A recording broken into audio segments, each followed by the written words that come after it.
Our everyday life in the 21st century is heavily based on the use of colourful signs and symbols.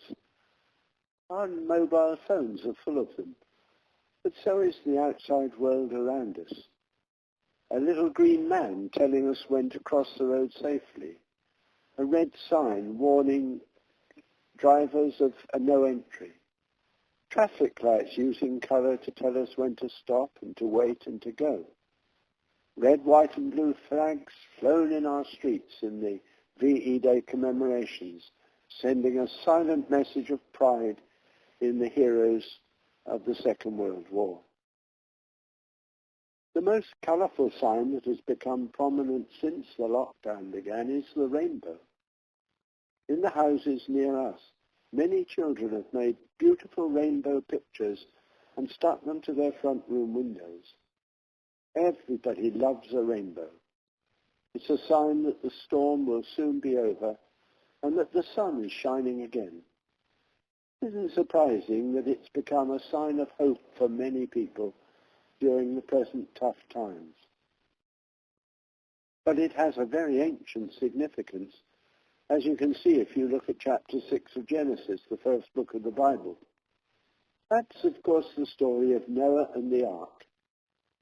God saw the wickedness of humankind, it says. It grieved him to the heart. So he caused a great flood to destroy everyone, except for Noah, who was righteous and blameless.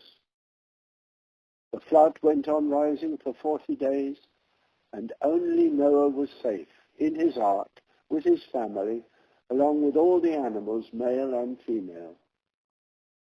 It's a powerful story, greatly loved by children, mainly, I suppose, because of all the animals. But it's also a deeply meaningful story too, as you'll see if you read on as far as chapter 9. When God creates, so to speak, a rainbow and tells Noah that it will be forever a sign, a symbol of a covenant which he is making with all humankind, a promise that he will never allow them again to be destroyed, but will care for them and watch over them forever. The rainbow then is a reminder to us of God's overarching love and his concern for each one of us. The poet Wordsworth understood how important this message was. I remember learning his poem about the rainbow at school, and I can still remember the words as if it were yesterday. He wrote, "My heart leaps up when I behold a rainbow in the sky. So was it when my life began. So is it now I am a man. So be it when I shall grow old, or let me die." Wordsworth's poem goes on to tell us how he longs to recapture the simple innocence and goodness of his childhood. Perhaps he was thinking about how Jesus himself had said that unless we become like children, we cannot see the kingdom of God. Wordsworth certainly seems to have been as excited as a young child whenever he saw a rainbow.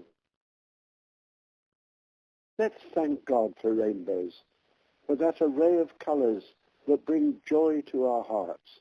The blue of the sky, the green of the grass, the red and orange of sunrises and sunsets, the yellow of buttercups, the violet of violets, and even the indigo of a gathering storm. And every time you see a rainbow, whether it's in the sky or on a piece of school paper painted by a young child, do remember God's covenant of love towards all humankind.